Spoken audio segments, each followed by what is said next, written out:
Évangile de Jésus-Christ, la bonne nouvelle selon saint Marc, chapitre 9.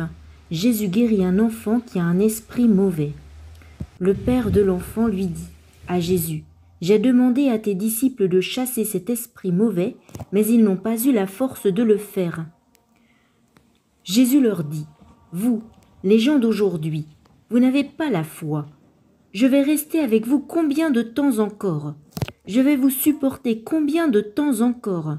Amenez-moi l'enfant. » On lui amène l'enfant.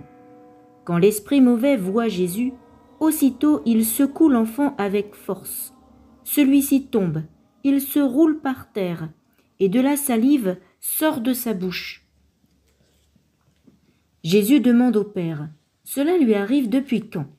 Le Père répond: « Depuis qu'il est petit. L'esprit l'a souvent poussé dans le feu et dans l'eau pour le faire mourir.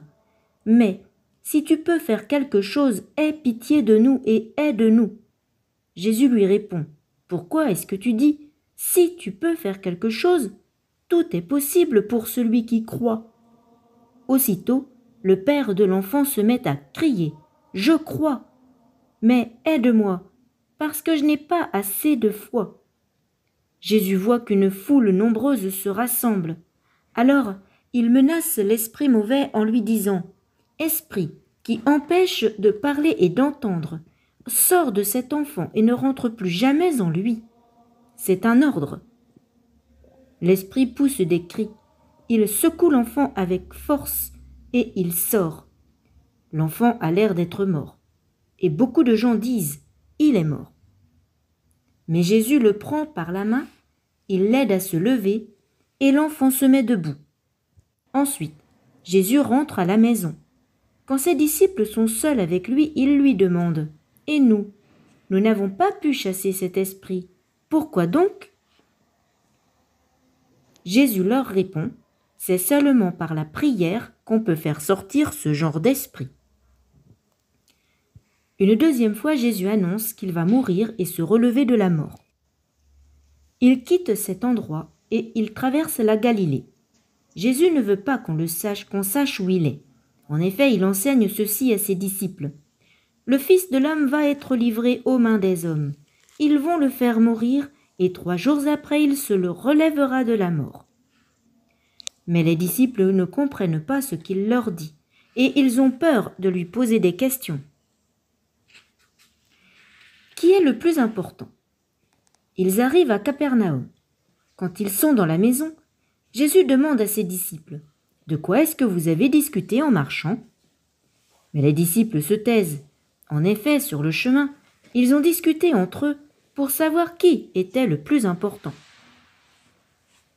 Alors Jésus s'assoit, il appelle les 12 et leur dit: « Si quelqu'un veut être le premier, il doit être le dernier de tous et le serviteur de tous. » Ensuite, il prend un enfant, il le met au milieu du groupe, l'embrasse et il dit aux disciples: « Si quelqu'un reçoit un de ces enfants à cause de moi, c'est moi qu'il reçoit. Et cette personne qui me reçoit, ce n'est pas moi qu'elle reçoit, elle reçoit celui qui m'a envoyé. Celui qui n'est pas contre nous est pour nous. » Jean dit à Jésus: « Maître, nous avons vu quelqu'un qui chasse les esprits mauvais en ton nom. Nous avons voulu l'empêcher de le faire parce qu'il n'est pas avec nous. » Jésus lui dit: « Ne l'empêchez pas. En effet, si quelqu'un fait un miracle en mon nom, il ne peut pas dire du mal de moi tout de suite après. Celui qui n'est pas contre nous est pour nous. Je vous le dis, c'est la vérité. Si une personne vous donne à boire un verre d'eau, parce que vous appartenez au Christ, elle recevra sa récompense. Attention, ne faites pas le mal. Supposons ceci. Quelqu'un pousse l'un de ces petits qui croient en moi à faire le mal. Eh bien, il vaut mieux qu'on attache une grosse pierre au cou de cette personne et qu'on la jette dans la mer. Si ta main te pousse à faire le mal, coupe-la. En effet, pour toi, il vaut mieux entrer dans la vraie vie avec une seule main. C'est mieux que de garder tes 2 mains et d'aller dans le lieu de souffrance, là où la souffrance brûle toujours comme un feu. Marc 9, 44.